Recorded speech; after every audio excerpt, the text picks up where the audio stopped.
من الشيطان الرجيم. بسم الله الرحمن الرحيم. ولنبلونكم بشيء من الخوف والجوع ونقص من الأموال والأنفس والثمرات وبشر الصابرين.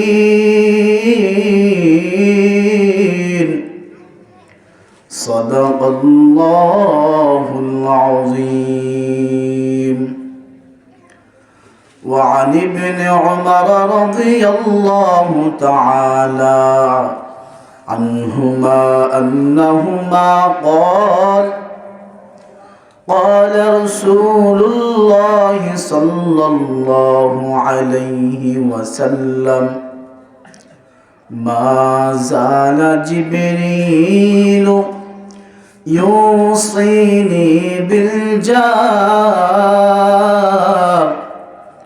حتى ظننت سأورثه. وقال حبيبنا محبوبنا معشوقنا محمد صلى الله عليه وسلم: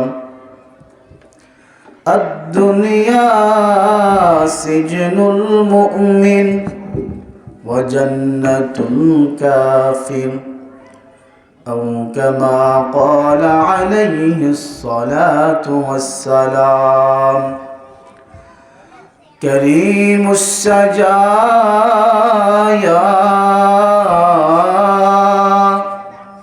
جميل الشيام نبي البرايا شفيع الأمم بلغ العلا بكماله كشف الدجى بجماله حسنت جميع خصاله صلوا عليه وآله. حبيب خدا أشرف انبیاء کی عرش مجیدش بود متکا بلغ العلا بکماله کشف الدجى بجماله حسنت جميع خصاله صلوا عليه وآله. गुनाह करना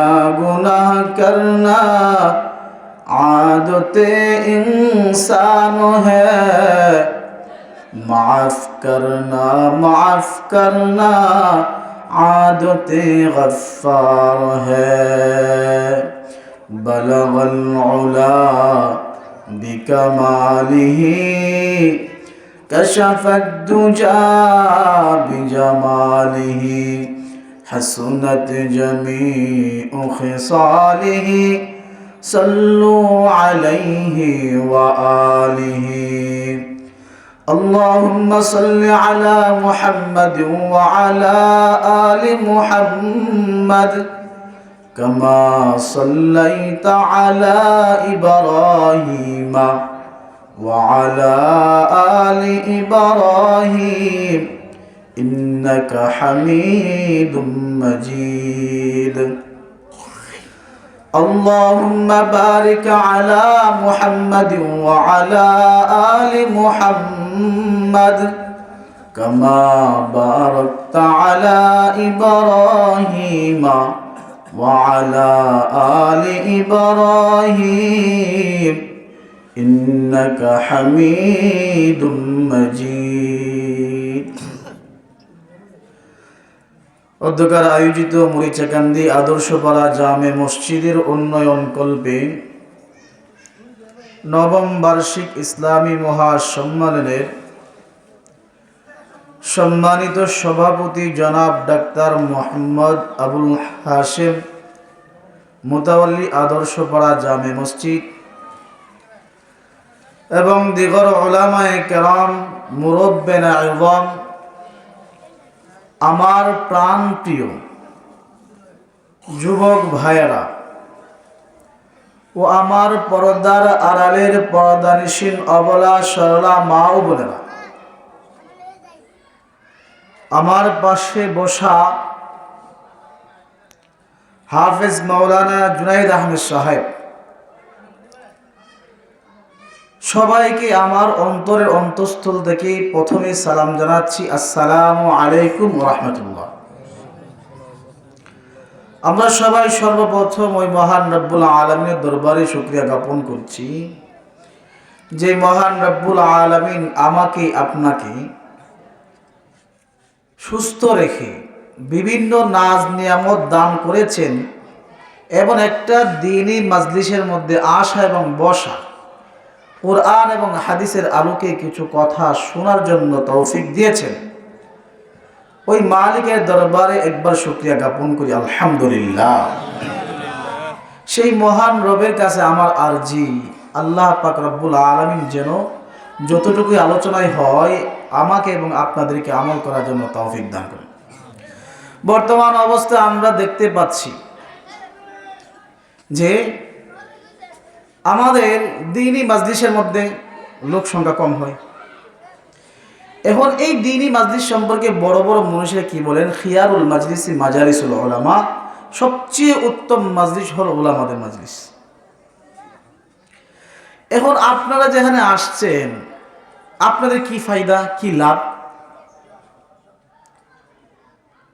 এখন আমার উদারত আহ্বান, যারা বাহিরে ঘোরাফেরা করতেছেন, ঘোরাফেরা না কইরা এই মজমার ভিতরে আসেন, দেখবেন লাভ পাইবেন। দুইটা কথা শোনাবো, দেখবেন পরে আফসোস করবেন, পরে আফসোস করলে কোনো লাভ হবে না। এখন বসবেন, এখানে বসবেন, অনেক ফায়দা হবে, দেখবেন শুনে অনেক ভালো লাগবে, কে শুনবেন। এই জন্য সবাইকে উদারত আহ্বান জানাচ্ছি, যারা এখনো বাহিরে ঘোরাফেরা করতেছেন প্যান্ডেলের ভিতরে আইসা বসেন। খুব কষ্ট করে এই মাহফিলের আয়োজন করা হয়েছে, তাহলে এই মাহফিলে বসলে ফায়দা কি? আল্লাহ পাক রব্বুল আলামিন হাশরের ময়দানের মধ্যে ফেরেশতাদেরকে অর্ডার করবেন যে একজন লোককে ইশারা করে বলবেন যে এই লোকটা জাহান্নামী, জাহান্নামের দিকে নিয়ে যাও। ফেরেশতারা জাহান্নামের দিকে নিয়ে যাবে। যখন যাইবে তখন লোকটা বারবার আল্লাহর দিকে তাকাবে, বারবার আল্লাহর দিকে তাকাবে, মায়ার নজরে তাকাবে। একবার জাহান্নামের দিকে তাকাবে, আরেকবার তাকাবে আল্লাহর দিকে, বারবার তাকাবে। তখন আল্লাহ পাক রব্বুল আলামিন মায়া লেগে যাবে, জিজ্ঞাসা করবে, বান্দা বারবার আমার দিকে তাকাও কেন? বান্দা ডাক দিয়ে বলবে, ও আল্লাহ, আমি আপনার দিকে বারবার তাকাই গো আল্লাহ। দুনিয়ার মধ্যে যখন ছিলাম তখন মরিচাকান্দি আদর্শপাড়া জামে মসজিদের মাহফিল হয়েছিল আল্লাহ। এই মাহফিলের মধ্যে আল্লাহ বক্তারা উলামায়ে কেরামদের জবানে শুনছিলাম। আমি তো পড়াশোনা জানতাম না, কোরআন পড়তে পারতাম না, কিন্তু নামাজ মাঝে মাঝে পড়তাম, দেখতাম ইমাম সাহেব নামাজের মধ্যে পড়তেন, আমিও শিখলাম, শিখা সূরা ফাতিহা পড়তাম। এই সূরা ফাতিহা দ্বিতীয় আয়াতের মধ্যে আল্লাহ তোমার একটা নাম দেখতে পাইলাম, আর রহমানির রহিম, আছে না? বান্দা ডাক দিয়ে বলবে, আল্লাহ, উলামায়ে কেরাম মাহফিলের মধ্যে ডাক দিয়ে বলছিলেন যে আল্লাহ তুমি নাকি রহমান, তুমি নাকি রহিম, তুমি নাকি গফফার। তোমার একটা নাম রহমান, আর একটা নাম রহিম, আর একটা নাম গফফার। তোমার 99টা নামের মধ্যে 3টা নাম আছে আল্লাহ। উলামায়ে কেরামগণ মাহফিলের মধ্যে বসিয়া বসিয়া বলতো, আল্লাহ তুমি নাকি মায়াশীল, তুমি নাকি দয়াশীল, তুমি নাকি ক্ষমাশীল। गुनाह करना आदत इंसान है, माफ करना आदत गफ्फार है। ও আল্লাহ, গুনাহ করার শক্তি মানুষের আছে, কিন্তু ক্ষমা করার শক্তি মানুষের নাই। ক্ষমা করার একমাত্র মালিক তুমি আল্লাহ। ও আল্লাহ, তোমার কি মায়া লাগে না? আল্লাহ, তুমি তো রহমান, তুমি তো রহিম। আল্লাহ, তুমি একটু মায়া কইরা, দয়া কইরা আল্লাহ জাহান্নামের কাতার থেকে আমার নামটা কাইটা জান্নাতের লিস্টের মধ্যে আমার নামটা দিয়ে দাও। আল্লাহ পাক রব্বুল আলামিন ফেরেশতাকে বলবে, ও আমার ফেরেশতারা রে, আমার বান্দা বারবার মায়ার নজরে আমার দিকে তাকায়, আমি আল্লাহ সহ্য করতে পারি নাই। যা যা এই লোকটার নামটা জাহান্নাম থেকে সরাইয়া জান্নাতের মধ্যে নিয়ে যা। মাহফিলের মধ্যে শুনছিল রহমান রহিম, এই কথা কয়ে বেঁচে গেছে। আর একটা লোকের জাহান্নাম তার লিস্টের মধ্যে নামটা ঢুকে যাবে। আল্লাহর কাছে বলবে, আল্লাহ ফেরেশতাকে ডাক দিয়ে বলবে, ও ফেরেশতারা, দুনিয়ার মধ্যে মানুষেরা পাহারা দেয়, র্যাব পুলিশ পাহারা দেয়, তোমরা কোথায় গিয়েছিলা? ফেরেশতারা ডাক দিয়ে বলবে, আল্লাহ আদর্শ বলা জামে মসজিদের মাহফিল হয়েছিল, আল্লাহ দ্বীনি মাজলিস, এই মাহফিলের মধ্যে আল্লাহ পাহারা দিয়েছিলাম। আল্লাহ ডাক দিয়ে বলবে, ও আমার ফেরেশতারা, তারা কি চায়? মাহফিলের মধ্যে কেন বসলো? বৈশা বৈশা আমার কাছে কি চায়?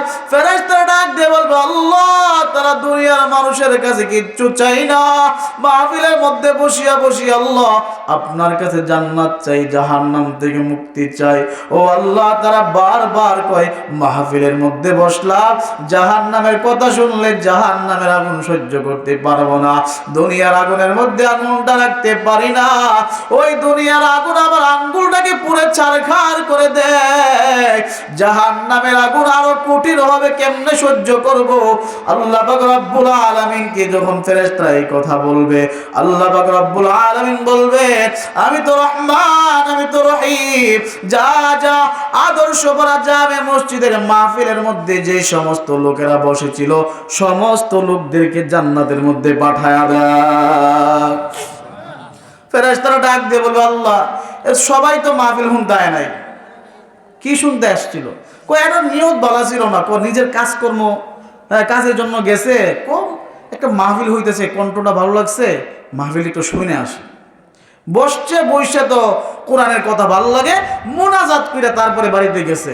আল্লাহ পাক রব্বুল আলামিন ডাক দিয়ে বলেন, জয় হোক, যদি একটা কথাও শুনে থাকে বান্দা, নিয়ত করুক বা না করুক, ওই মাহফিলের মধ্যে বসলে আমি আল্লাহ পাক রব্বুল আলামিন যারা বসবে ওই লোকদেরকে আমি জান্নাতের সার্টিফিকেট দিয়ে দিলাম। ফেরেশতারা অবাক হয়ে বলবে, আল্লাহ আজকে দেখলাম তুমি কত দয়ার সাগর, মায়ার সাগর, আল্লাহ তুমি রহমান রহিম গফফার নামগুলির দিকে তাকাইয়া তুমি আল্লাহ তাদেরকে মাফ করে দিলা। ও আমার মরিচাকান্দির ভাইরা, আপনারা যারা এখনো মাহফিলের মধ্যে আসেন নাই, আসেন, মাহফিলের মধ্যে আসলে আপনার ফায়দা হবে, আপনার লাভ হবে। ওই আখিরাতের ময়দানের মধ্যে আপনার বন্ধু জাহান্নামে যাবে আর আপনি জান্নাতের মধ্যে যাইবেন, জিজ্ঞাসা করবে কে? একসাথে চলাফেরা করতাম, তুমি জান্নাতে আমি জাহান্নামে। তুমি গানের মধ্যে গাইতা, আমি মাহফিলের মধ্যে যাইতাম, আমি মাহফিলের মধ্যে যাইয়া চোখের পানি টপ টপ করে ফালাইতাম আর আল্লাহর কাছে ক্ষমা চাইতাম, আল্লাহ আমার কথাগুলো কবুল করে নিয়েছে, এই মাহফিলের ওসিলায় আল্লাহ আমাকে জান্নাতের সার্টিফিকেট দিয়ে দিয়েছেন। এখন কথা হচ্ছে খালি মাহফিলে বসলাম এই ফায়দা, এটি কবুল হইলো আর বাকি আমল কবুল হইলো না। না, কোন আমলটা আল্লাহর কাছে আপনার পছন্দ হয়ে বলা আছে? নামাজ পড়তেছেন, শত কিছু করতেছেন, কবুল হয়েছে না হয়েছে বলতে পারি? বলতে পারি না। এমন হয়তো আপনার নামাজটা কবুল করে নিয়েছেন, আপনি নফল নামাজ কবুল করে নিয়েছেন, তাহাজ্জুদের নামাজ কবুল করে নিয়েছেন, আমি তো বলতে পারি না। বাইজিদ বুস্তামি রাহিমাহুল্লাহ ওয়াকিয়া লেখেন, আল্লাহ পাক রব্বুল আলামিনের দরবারে হাজিরা দিবেন। আল্লাহ জিজ্ঞাসা করবেন, ওরে বাইজিদ তুমি কি নিয়ে আসছো আমল? বাইজিদ ডাক দিয়ে বলবে, আল্লাহ কিচ্ছু আনতে পারি না, আল্লাহ লজ্জিত হইয়া তোমার দরবারে আসলাম, আল্লাহ লজ্জিত হইয়া তোমার দরবারে আসলাম। আল্লাহ পাক রব্বুল আলামিন বলবে, বাইজিদ তুমি জানো না তোমার একটা আমল আমার কাছে খুব পছন্দ হয়েছে।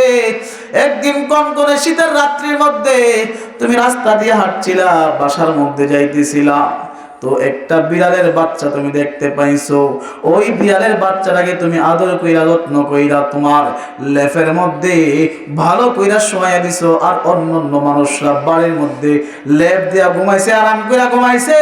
আর আমার বিড়ালের বাচ্চাটা তো একটা মাখলুক, তুমিও তো আমার মাখলুক। আমি মাখলুককে, আমার মাখলুককে তুমি সম্মান করেছো।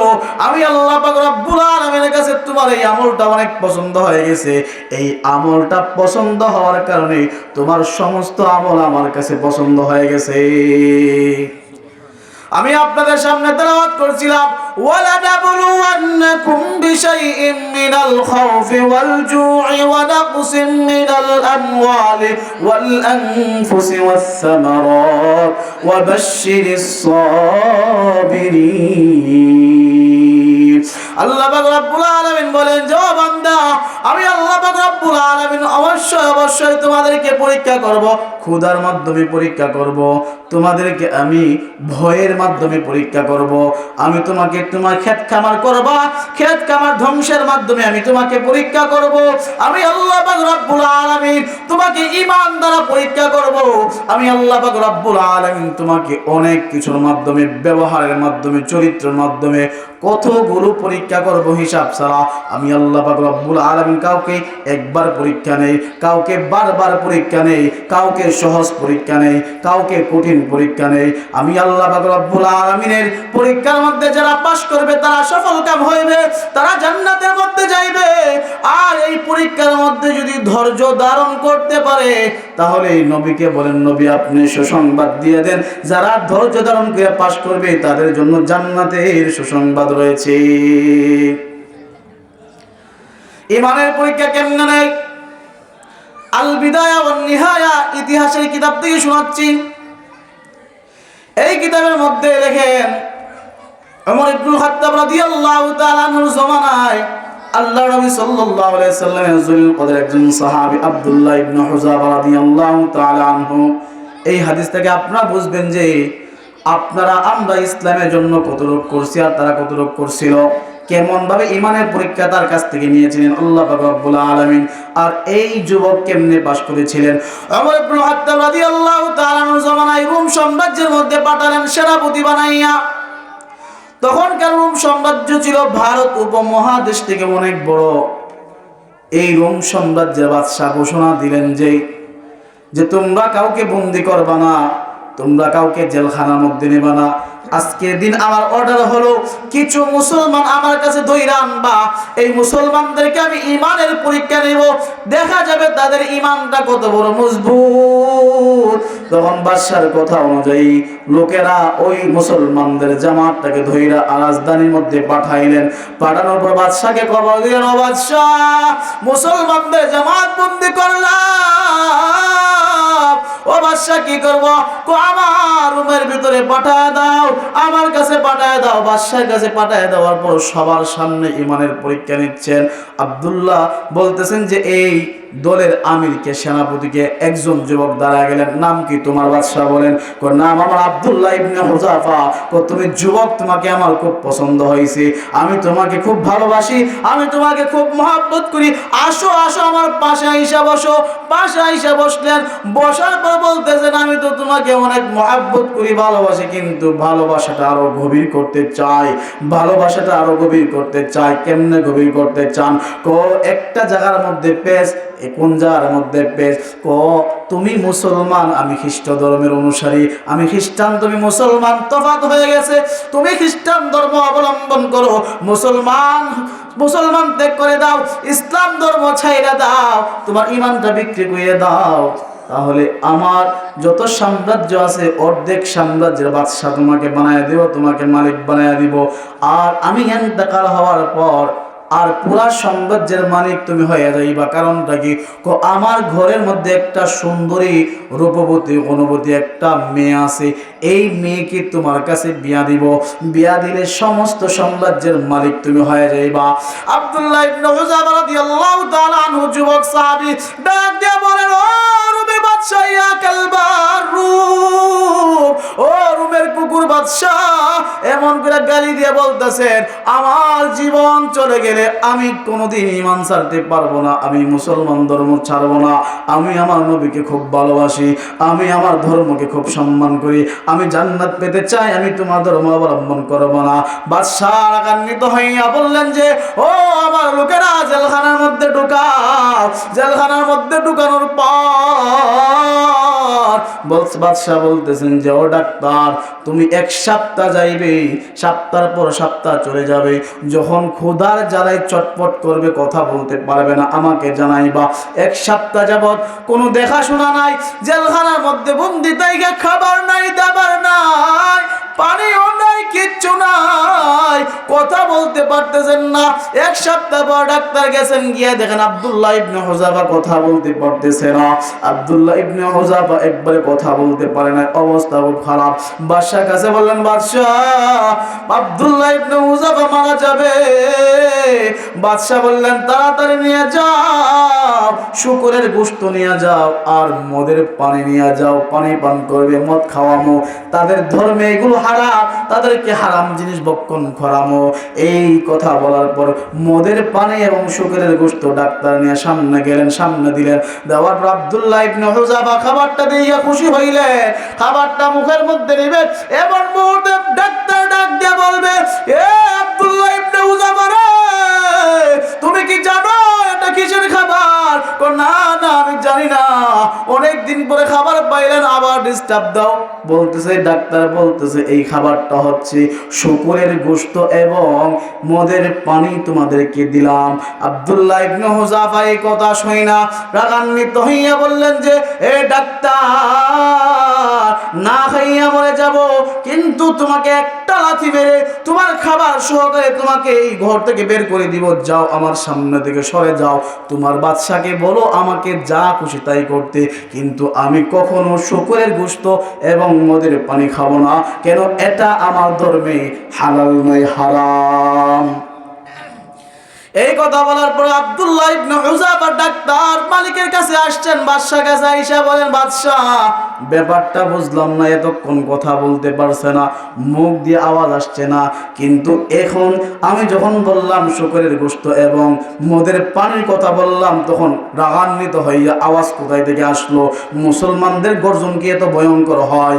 এই গর্জন আওয়াজ দিয়ে বলতেছে যে, বাদশাহ আমাকে নাকি লাথি মারবে।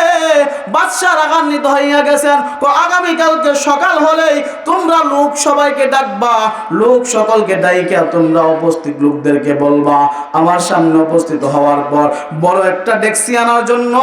ওই ডেক্সি আনার পর একটা গরম তেল, পুরা ডেক্সি ভর্তি গরম তেল, আমরা গরম তেল করব, গরম তেল কইরা আমরা আব্দুল্লাহ ইবনে হুযাফাকে ওই পানির মধ্যে ছাইরা দিব। আব্দুল্লাহ ইবনে হুযাফাকে বললেন যে, আসো আসো। আব্দুল্লাহ ইবনে হুযাফা আসলেন, আসার পর বলতেছেন, আব্দুল্লাহ, ঈমানটা ছাড়বা নাকি তোমাকে এই ডেক্সির মধ্যে গরম তেলের মধ্যে ফেলাইয়া দিব? আব্দুল্লাহ ইবনে হুযাফা বলেন, কিচ্ছু করার নাই, যা ইচ্ছা তাই করেন, আমি আব্দুল্লাহ কখনো ঈমান বিক্রি করব না। উলাইকাল্লাযীনা ইশতারাউল হায়াতাদ দুনিয়া বিল আখিরাহ ফালা ইউখাফফাফু আনহুমুল আযাব ওয়ালা হুম ইউনসারুন। আল্লাহ বলেন, যারা দুনিয়ার বিনিময়ে আখিরাতকে বিক্রি করে দিয়েছে, আখিরাতের ময়দানে তাদের শাস্তি হালকা করা হবে না, তাদেরকে কোনো সাহায্য করা হবে না। আব্দুল্লাহ ইবনে হুযাফা ডাক দিয়ে বলেন, ও বাদশা, যা ইচ্ছা তাই করো। বাদশা বললেন, জেলখানা থেকে কয়েকজন মুসলমানকে নিয়ে আসো। কয়েকজন মুসলমানকে নিয়ে আসলেন। আসার পর আব্দুল্লাহ ইবনে হুযাফার চোখের সামনে একজন মুসলমানকে ডেক্সির মধ্যে ছাইরা দিয়েছেন। টকবক করে সাথে সাথে ডেক্সির মধ্যে ইন্তেকাল হয়ে গেছে, শহীদ হয়ে গেছেন। আব্দুল্লাহ ইবনে হুযাফা চোখের পানি ছাইরা কান্দে। আব্দুল্লাহ ইবনে হুযাফা রাদিয়াল্লাহু তাআলা আনহুর চোখের পানি দেখে বাদশা বললেন যে, মনে হয় ভয় পাইছে, মনে হয় ঈমানটা ছাইরা দিবে। এই আব্দুল্লাহ ইবনে হুযাফা কেন কান্দরে? আব্দুল্লাহ ইবনে হুযাফা বলেন যে, আমি ভয়ে কান্না করি নাই, আমি কান্না করতেছি এই জন্য যে আমি একটা জান মাত্র আল্লাহর রাস্তায় বিলীন করে দিব। আল্লাহ পাক রব্বুল আলামিন কোরআনের কারিমের মধ্যে সূরা বাকারার 155 নম্বর আয়াতের মধ্যে 54 নম্বর আয়াতের মধ্যে ডাক দিয়ে বলেন যে ওয়ালা তাকুলু লিমান ইউকতালু ফি সাবিলিল্লাহি আমওয়াত বাল আহইয়াউ ওয়ালাকিন লা তাশউরুন। তোমরা আমার রাস্তায় যারা শহীদ হয়ে যাবে, আমার রাস্তায় যারা জান বিলিয়ে দিবে, তাদেরকে কখনো মৃত বলবে না। তারা জীবিত আছে কিন্তু তোমরা বোঝো না, তারা যে জীবিত আছে তোমরা বুঝতে পারো না। আল্লাহ পাক রব্বুল আলামিন সূরা আল ইমরানের মধ্যে বলেন যে ওয়ালা তাহসাবান্নাল্লাযীনা কুতিলু ফি সাবিলিল্লাহি আমওয়াতা বাল আহইয়াউন ইনদা রাব্বিহিম ইউরযাকুন। যারা আল্লাহ পাক রব্বুল আলামিনের রাস্তার মধ্যে শহীদ হয়েছে, জীবন বিলিয়ে দিয়েছে, তাদেরকে কখনো মৃত মনে করবে না। তারা আমি আল্লাহর কাছে তারা রিজিক পাইতেছে, রিজিক গ্রহণ করতেছে। যদি জীবনটা বিলাতে চাও, যদি রক্ত জোড়াতে চাও, যদি জীবনটা বিলাতে চাও, যদি রক্ত জোড়াতে চাও, দিনের পথে খুদার রাহে, দিনের পথে খুদার রাহে জীবনটা বিলিয়ে দাও। যদি জীবনটা বিলাতে চাও, যদি রক্ত জড়াতে চাও। আব্দুল্লাহ ইবনে হুযাফা রাদিয়াল্লাহু তাআলা আনহু বলেন যে আমি জীবনটা বিলিয়ে দিব, তবু ঈমান ছাড়বো না। আব্দুল্লাহ ইবনে হুযাফা রাদিয়াল্লাহু তাআলা আনহু ডাক দেন, ও বাদশা আমি কান্না করতেছি এই জন্য, আল্লাহ পাক রব্বুল আলামিন যদি আমাকে 1000টা 100টা আমার জীবন দান করত, তাহলে 100টা জীবনও আমি আল্লাহর রাস্তায় দিয়ে দিতাম, তবু আমি আমার ঈমানটা বিক্রি করতাম না। কিতাবের মধ্যে লেখেন যে জান্নাতের মধ্যে এই শহীদরা কি চাইবে জানেন? আল্লাহ বলবেন কি কি নাজ নিয়ামত লাগে, কি কি তোমার দরকার বলো আমার কাছে আমি দেই। তারা বলবে আল্লাহ আমরা চাই আবার একটা জীবন দান করেন, আবার যুদ্ধ কইরা শহীদ হয়ে যায়, আপনার রাস্তায় জীবনটা বিলিয়ে দেয়, ঈমানটা বিক্রি করব না। বারবার তারা এই কথা বলবে। এত মজা, কোনো হিসাব নাই তো, বিনা হিসাবে জান্নাতি শহীদরা। তাহলে সম্মানিত হাজির, আয়াতের মধ্যে বলছিলাম আল্লাহ কখনো কাউকে কখনো ক্ষুধার মাধ্যমে পরীক্ষা করে। আব্দুল্লাহ ইবনে হুযাফাকে পাইছেননি? ক্ষুধা দ্বারা পরীক্ষা করছে না? কখনো ভয়ের মাধ্যমে পরীক্ষা করে নাই? এখন আমরা আসি ফসল আদি ক্ষেত কামার দ্বারা কেমনে পরীক্ষা করে। শয়তানের চিনেন তো নাকি? শয়তানের চিনেন না? হ্যাঁ, যখন আদম আলাইহিস সালাম তার বিবিকে প্ররোচনা দিয়া দুনিয়া পাঠাইলেন, তখন আল্লাহর কাছে অনুমতি চাইলেন, আল্লাহ একটা শক্তি চাই, মানুষদেরকে কেমনে ধোঁকা দিতে পারবো এই শক্তিটা আমার কাছে দাও। দিলাম, ইল্লা ইবাদাকাল মুখলাসিন। কিন্তু আমার নেক বান্দা যারা, ইমানদার বান্দা যারা মজবুতি আমার দিনটাকে গ্রহণ করে নেবে, তাদেরকে তুমি ধোঁকা দিতে পারবে না। আইয়ুব আলাইহিস সালামের নাম শুনছেন? হ্যাঁ, আইয়ুব আলাইহিস সালাম একজন নবী ছিলেন না? জলিল কদর নবী ছিলেন না? এই আইয়ুব আলাইহিস সালামের ব্যাপারে আল্লাহর কাছে নালিশ করে, আল্লাহ আইয়ুব আলাইহিস সালাম তোমার কিল্লাকে ইবাদত করে শুকর আদায় করে জানো? কেরে? এই জন্য শুকরিয়া আদায় করে। আইয়ুব আলাইহিস সালাম তো কোনোদিন তুমি রোগ দিছো না, অসুস্থ দিছো না। 70টা বছর অতিবাহিত হয়ে গেছে, একটা সর্দি হয় না, কাশি হয় না। কয় বছর? 70 বছর অতিবাহিত হয়ে গেছে, একটা সর্দিও নাই, কাশিও নাই, একটা রোগ নাই। শয়তান বলে আল্লাহ এই আইয়ুবকে তো রোগ বাড়াই দিছো না, বিপদ আপদ দিছো না, এই জন্য শুকরিয়া আদায় করে। বিপদ দিয়া দেখো, শুকরিয়া আদায় করবো না। তুমি কি দেখতে চাও? দেখতে চাই। আইয়ুব আলাইহিস সালাম সকালবেলা ঘুম থেকে ওঠার পর খবর পাইলেন, কানের মধ্যে খবর আসলো আইয়ুব আলাইহিস সালামের মিল ফ্যাক্টরি, তখনকার কিন্তু বাদশা ছিলেন, নবীও ছিলেন। সকালবেলা খবর আসলো, ও আইয়ুব তোমার মিল ফ্যাক্টরি পুরো চারখার হয়ে গেছে, তোমার বাগানাদি ক্ষেত কামার সব কিছু ধ্বংস হয়ে গেছে। আইয়ুব আলাইহিস সালাম এই কথা শোনার পর বলেন যে আলহামদুলিল্লাহ, আল্লাহ তাআলা শুকরিয়া আদায় করতেছেন। আল্লাহ বলেন শয়তান দেখছুনি, বিপদের সময় শুকরিয়া আদায় করে, সুখের সময় ও দুঃখের সময় শুকরিয়া আদায় করে। শয়তান ডাক দিল, আল্লাহ কেন জানুনি তুমি একদিক দিয়ে নিছো আর একদিক দিয়ে আসতেছে, ছয়টা সন্তান দান করছো আল্লাহ, ছয়টা সন্তান থাকতে আর কার কি লাগে? আল্লাহ পাক রব্বুল আলামিন বলেন, ছয়টা ছেলে সন্তান থইয়া আর কিচ্ছু লাগে না। পরের দিন খবর আসছে যে সাত ভাঙ্গা ছয়টা সন্তান ইন্তেকাল হয়ে গেছে। আইয়ুব আলাইহিস সালাতু ওয়াস সালাম শোনার পর আল্লাহ পাক রব্বুল আলামিন শুকরিয়া আদায় করলেন। আল্লাহ ডাক দিয়ে বলেন, ওই শয়তান দেখছুনি সন্তানদেরকে মৃত্যুবরণ করলাম, ইন্তেকাল হয়ে গেল, তারপরে আইয়ুব আমার বান্দা আমার নবী কি করছেন? শুকরিয়া আদায় করছেন। আমাকে ভুলে নাই, আমি রবকে ভুলে নাই। কেন? আমি আইয়ুবকে সৃষ্টি করেছি, আমাকে ভুলবে কি কইরা? শয়তান ডাক দিয়ে বলে, আল্লাহ সন্তান নিছো কি হইছে? তুমি তো আইয়ুবকে 4টা স্ত্রী দান করছো। কয়টা? 4টা স্ত্রী থেকে কার কি লাগে? তখন সকালবেলা আবার খবর আসছে আইয়ুব আলাইহিস সালাতু ওয়াস সালামের 3টা বিবি একটা রুমের মধ্যে শুয়েছিলেন। ওই 3টা বিবি একসাথে মারা গেছেন, একসাথে ইন্তেকাল হয়ে গেছেন। আইয়ুব আলাইহিস সালাতু ওয়াস সালাম আল্লাহর কাছে আলহামদুলিল্লাহ বলে শুকরিয়া আদায় করেন যে আল্লাহ আমাকে নিয়ামত দান করেছিল, সেই আল্লাহ আমার নিয়ামত নিয়ে গেছে। একজন বিবি বাকি আছে, সেই বিবির নাম হচ্ছে বিবি রহিমা। খুব সুন্দরী এবং গুণবতী মহিলা। তিনি ইউসুফ আলাইহিস সালাতু ওয়াস সালামের ছেলের ঘরের নাতিন ছিলেন। এই বিবি রহিমা শয়তান আল্লাহর কাছে ডাক দেবে, আল্লাহ এই আইয়ুবকে তো কোনোদিন তুমি অসুস্থ দাও নাই, রোগ দাও নাই, কোনো দাও নাই, রোগ দাও নাই, তাই আপনার শুকরিয়া আদায় করে আপনি রোগ বালাই দিয়া দেখেন যে আপনার শুকরিয়া আদায় করবে না। আল্লাহ পাক রব্বুল আলামিন আইয়ুব আলাইহিস সালাতু ওয়াস সালামকে পরের দিন তার প্রত্যেকটা পশমের জায়গার মধ্যে ফসকের মতো হয়ে গেছে, আর প্রত্যেকটা পশমের গোড়ার মধ্যে কীড়া হয়ে গেছে। কীড়াগুলো আইয়ুব আলাইহিস সালাতু ওয়াস সালামকে কামড়ায়, সমস্ত শরীরের মধ্যে কীড়া হয়ে গেছে। অবস্থা ভালো না, কষ্ট হচ্ছে। আইয়ুব আলাইহিস সালাতু ওয়াস সালাম আল্লাহর কাছে দোয়া করে, আল্লাহ আমার পুরা শরীরের মধ্যে পোকা মাকড় দিছো, আমার কোনো সমস্যা নাই, অসুখ দিছো, আমার কোনো দুঃখ নাই, আমার কোনো আফসোস নাই, আমার কোনো কষ্ট নাই। আল্লাহ তুমি আমার জবানের মধ্যে, জিহ্বার মধ্যে আল্লাহ পোকা মাকড় দিও না, অসুস্থতা দিও না। কারণটা কি? কেন দিব না?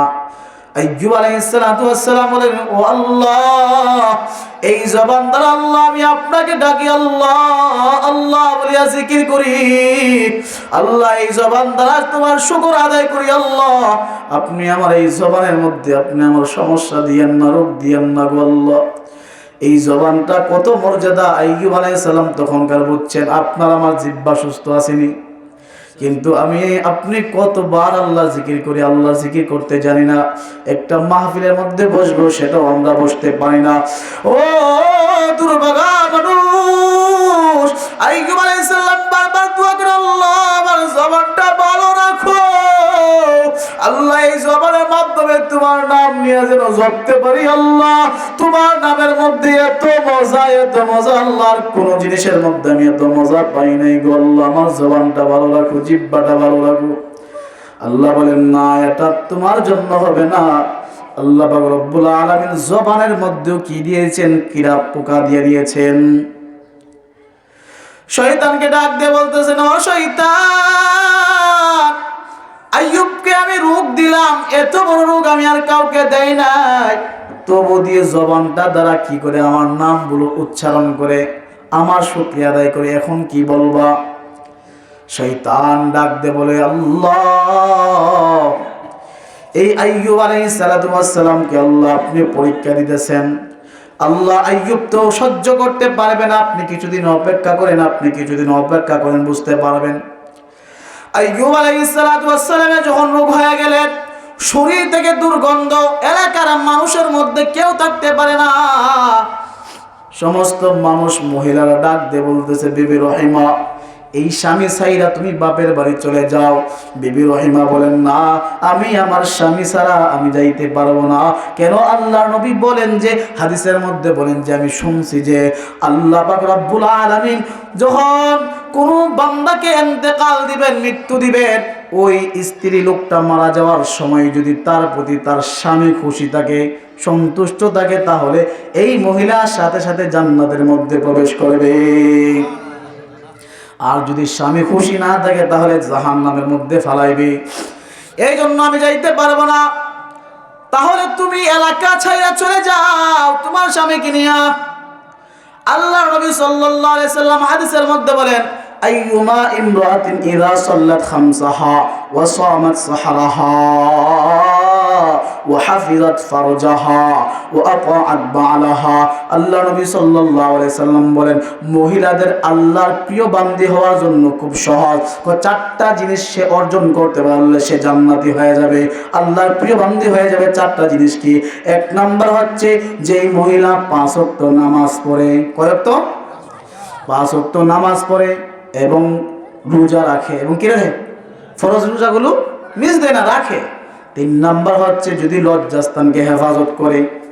4 নাম্বার হচ্ছে স্বামী যদি আতাআত করে, স্বামীর কথা মাইনা চলে। এই 4টা গুণ অর্জন করতে পারলে এই মহিলাটা আল্লাহর প্রিয় বান্দী হয়ে যাবে, আল্লাহর ওলি বনে যাবে। আইয়ুব আলাইহিস সালাতু ওয়াস সালামের কথা বলছিলাম। এই আইয়ুব আলাইহিস সালাতু ওয়াস সালাম কত পরীক্ষা করতেছেন আল্লাহ পাক রব্বুল আলামিন। বিবি রহিমাকে যখন এলাকার মানুষ এই কথা বললেন, বিবি রহিমা স্বামীকে নিয়ে চলে গেছে রাস্তার মধ্যে। রাস্তার পাশে একটা ঝুপড়ি ঘর বানাবে, বানাইয়া ওই রাস্তার পাশে থাকবে। কিন্তু মানুষেরা বলতেছে, যারা রাস্তা দিয়া চলাফেরা করতেছে, ওই পথিকরা বলতেছে, এই বিবি রহিমা, এই রাস্তার মধ্যে তোমার স্বামীকে নিয়ে থাকা যাবে না, দুর্গন্ধ ছড়াবে, আমরা চলাফেরা করতে কষ্ট হবে, এই জন্য এই রাস্তা থেকে সরে যাও। বিবি রহিমা আইয়ুব আলাইহিস সালাতু ওয়াস সালামকে নিয়ে মরুভূমির মধ্যে গেলেন, মাঠের মধ্যে গেলেন। মাঠের মধ্যে যাওয়ার পর আশেপাশে যারা কাজ করতেছে এই লোকেরা বলেন, বিবি রহিমা, এই মাঠের পাশে তোমার স্বামীকে নিয়ে থাকা যাবে না, দূর থেকে গন্ধ আসতেছে, দুর্গন্ধ আসতেছে, আমরা সহ্য করতে পারি না, পেটটা ফুলে যাইতেছে, এখানে থাকা যাবে না। বিবি রহিমা বলেন যে, ও স্বামী আমার, তারা তো আপনাকে জায়গা দিচ্ছে না, চলেন চলেন আমরা জঙ্গলের মধ্যে চলে যাই। জঙ্গলের মধ্যে গেছেন, জঙ্গলের মধ্যে যাওয়ার পর একটা ড্রেন পাইছে যেখানে মানুষেরা ময়লা আবর্জনা ফেলায়, খুব দুর্গন্ধ, ওই দুর্গন্ধ জায়গার মধ্যে কেউ আসবে না, ময়লাটা ফালাইয়া মানুষ চলে যায়। ওইখানে মধ্যে একটা ঝুপড়ি ঘর বানাইয়া স্বামীকে নিয়ে ওই জায়গার মধ্যে থাকতেছেন। ওই জায়গার মধ্যে থাকার পর আইয়ুব আলাইহিস সালাতু ওয়াস সালামকে রাইখা বিবি রহিমা এলাকার মধ্যে যায় আর কাজকর্ম করে আর টাকা আনে, ওই টাকা দিয়ে হালুয়া বানায় আর স্বামীকে হালুয়া খাওয়ায়, অন্য কোনো জিনিস খাইতে পারে না। একদিন বিবি রহিমা আসলেন, আসার পর আইয়ুব আলাইহিস সালাতু ওয়াস সালামকে হালুয়া ওই চামচ দ্বারা খাওয়াইতেছেন। চামচ দ্বারা খাওয়ানোর মুহূর্তে জিহ্বার মধ্যে, ঠোঁটের মধ্যে যখন চামচটা লেগে গেল, চিৎকার করে আইয়ুব আলাইহিস সালাতু ওয়াস সালাম চটপট করা শুরু করছে, ও আমার স্ত্রী, প্রাণপ্রিয় স্ত্রী, আমি সহ্য করতে পারতেছি না, আমার তো গোশত কিচ্ছু নাই, আমি সহ্য করতে পারতেছি না। বিবি রহিমা এত কষ্ট দেখা বলতেছেন, স্বামী আমার, আপনার কষ্ট তো আমার সহ্য হচ্ছে না, আমার জিহ্বার মধ্যে হালুয়া নিয়ে আপনি হা করেন, আপনার জিহ্বাটা বাড়ি করে দেন। জিহ্বাটা বাড়ি করে দেওয়ার পর বিবি রহিমার জিহ্বাটা স্বামী জিহ্বার ভিতরে ঢুকাইয়া হালুয়া খাওয়ান, প্রতিদিন হালুয়া খাওয়ান। প্রতিদিন যখন হালুয়া খাওয়ান, 13 বছর কেটে গেল। 13 বছর যাওয়ার পর বিবি রহিমা বলেন, ও স্বামী আমার, বিবি রহিমার জিহ্বার মধ্যে একটা পোকার কামড় দিয়েছে, মাত্র একটা পোকা। কামড় দেওয়ার পর বিবি রহিমা জমিনের মধ্যে গড়াগড়ি করিয়া কান্না শুরু করছেন, আর সহ্য করতে পারেন না। ডাক দিয়ে বলতেছেন, ও আমার স্বামী, আমার 13টা বছর যাবত প্রত্যেকটা জায়গার মধ্যে এমন কোন জায়গা বাদ নাই পোকামাকড় আপনাকে কামড়াইতেছে, আমি একটা পোকার একটা কামড় সহ্য করতে পারি নাই, এতগুলো আপনি আঘাত কেমনে সহ্য করেন? আপনি আল্লাহর কাছে একটু কন্যা আপনাকে যেন সুস্থ করিয়া দেয়। বিবিকে ডাক দিয়ে বলেন, বিবি আমার, কেমনে আমি আল্লাহর কাছে বলবো? আমার আল্লাহ আমাকে 70টা বছর কোনো রোগ দেন নাই, আমাকে কোনো একটা অসুস্থতা দেন নাই, আমার তো মাত্র 13 বছর হয়েছে, আমি কেমনে বলি? আরো 70টা বছর পার হয়ে যাক, তাহলে সমান সমান হবে, তখন আমি আল্লাহর কাছে বলবো, আল্লাহ আমাকে সুস্থ করিয়ে দাও। এর আগে আমি বলবো না। এর আগে আমি তোর আইয়ুব আলাইহিস সালাতু ওয়াস সালাম যখন এই কথা বললেন, বলার পর বলতেছেন, বিবি রহিমা বলতেছেন যে একদিন আমি এলাকার মধ্যে গেলাম, যাওয়ার পর আমার স্বামীর জন্য হালুয়া নিয়ে আসতাম। আমি গেলাম, যাওয়ার সময় আমি গেলাম, কোনো মহিলা আমাকে খাবার দেয় না। একটা খ্রিস্টান মহিলা দেখলাম, খ্রিস্টান মহিলা দেখার পর তার কাছে আমি চাইলাম যে আমাকে একটু খাবার দাও, আমার স্বামীর জন্য খাবার দাও। তখন কই মহিলা কই বদলা লাগবে, বদলা তো আমার কাছে নাই। রহিমা বলে আমার কাছে কিচ্ছু নাই। তখন ওই খ্রিস্টান মহিলা ডাক দিয়ে বলতেছে, তাহলে তোমার মাথার মধ্যে লম্বা লম্বা চুল আছে, ওই চুলগুলো কিছু কাইটা আমি রাইখা দেই, তাহলে তোমাকে একটু হালুয়া দিব। বাধ্য হইয়া চুলগুলো কাইটা দিলেন। এদিক দিয়ে শয়তান গিয়া আইয়ুব আলাইহিস সালাম লাগাই, তোমার স্বামী চুরি কইরা করে তোমার খাওয়ায়। না, হইতে পারে না। কেন? নবী পরিবারের কন্যা, এই মহিলা আমার বিবি কখনো চুরি করতে পারে না। দেখবা, আসার পরে দেখবা চুলগুলো কাটা। তো আসার পরে দেখলেন চুলগুলো কাটা। রহিমা, তুমি কি আমাকে চুরি করে করে খাওয়াও? না, আমি তো চুরি করে খাওয়াই না। কে বলছে? কয়েকজন মানুষ আমাকে এসে বলছে। এটা তো মানুষ না, শয়তান। তখন এই তো তর্ক বিতর্ক হইতেছে। আল্লাহ জিব্রাইলকে পাঠাইছেন, বলো সেটা শয়তান ছিল। সেটা কে ছিল? শয়তান ছিল। তারপরে বিশ্বাস হয়েছে। বিবি রহিমাকে বলতেছেন, আইয়ুব আলাইহিস সালাতু ওয়াস সালাম জন্য আরেকদিন গেছেন খাবার আনতে। এই দিক দিয়ে জিব্রাইল আলাইহিস সালাতু ওয়াস সালাম আয়েশা সালাম জানাই। সালাম জানানোর সময় তখন আইয়ুব আলাইহিস সালাতু ওয়াস সালাম সাথে সাথে সালামের জবাব দেন নাই। কিছুক্ষণ পর দেওয়ার পর জিব্রাইল বললেন, উত্তরটা দেরিতে দিলা কেন? তখন বলতেছে, এই জন্য দিছি, যখন সালাম দিয়েছো তখন একটা পোকা আমার কাছ থেকে খাবার চাইছিল, খাবার খাইছিল, তার কষ্ট হবে বিদায় আমি উত্তর দেয় নাই। তখন পরে উত্তরটা দিয়েছেন। জিব্রাইলকে বললেন, জিব্রাইল আমার আইয়ুবকে বলো তার পায়ের গোড়ালি দ্বারা মাটির মধ্যে নাড়া দেওয়ার জন্য। নাড়া দিলে দেখবা পানি বের হবে, জমজমের কূপের মতো পানি বের হবে, পানিগুলো খাবে। আইয়ুব আলাইহিস সালামকে বললেন, জিব্রাইল বললেন পায়ের গোড়ালি দিয়া বাড়ি দেন। তখন বলে, আমার তো পায়ের গোড়ালি নেই, কেমনে বাড়ি দিব? তো যা আছে তাই দেন। গোড়ালি দিয়ে বাড়ি দিয়েছেন, জমজমের পানির মতো পানি বের হয়েছে। পানি পান করলেন, সাথে সাথে 25 বছরের যুবকের মতো হয়ে গেছে। তখন বিবি রহিমা এলাকা থেকে আসলে আয়েশা বলছে, আমার স্বামী কই, স্বামী কই? একজন যুবক বসা। তখন উনি চেহারাটা ফিরিয়েছিলেন, কয় তোমার স্বামীকে দেখলে চিনবা? চিনমু। তখন যখন চেহারাটা ঘুরাইলেন তখন দেখতেছেন 25 বছরের যুবক হয়ে গেছে, আগে যেমন ছিল তেমন হয়ে গেছে। আল্লাহু আকবার বলে স্বামীকে জড়ায় ধরছেন, জড়ায় ধইরা তারপরে আল্লাহ শুকরিয়া আদায় করছেন। সম্মানিত হাজির, আমাদের কিছু কিছু মুসল্লি আছে যে তারা নামাজ পড়তে পড়তে যখন আল্লাহ বড় বড় বিপদ দেয় তখন বলে যে আর নামাজই পড়বো না। সিলেটের মধ্যে এমন একটা কাহিনী ঘটছে, যুবক মানুষ বিপদ দিছে, নামাজ পড়বো না, দাড়িটা সহকারে কেটে ফেলছে। তারপরে আল্লাহ পাক রব্বুল আলামিন রেজাল্ট কি আসলো? তার পুরাটা চেহারা এবং শরীর পছন্দ হয়ে গেছে।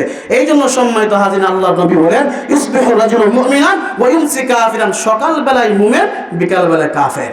এই জন্য আল্লাহর আইনকে অবজ্ঞা করতে নাই। সম্মানিত হাজিরিন, যে আলোচনাগুলো করলাম আল্লাহ পাক রব্বুল আলামিন আমাকে এবং আপনাদেরকে আমল করার জন্য তৌফিক দান করুন। ওয়া আখিরু দাওয়ানা আলহামদুলিল্লাহি রাব্বিল আলামিন।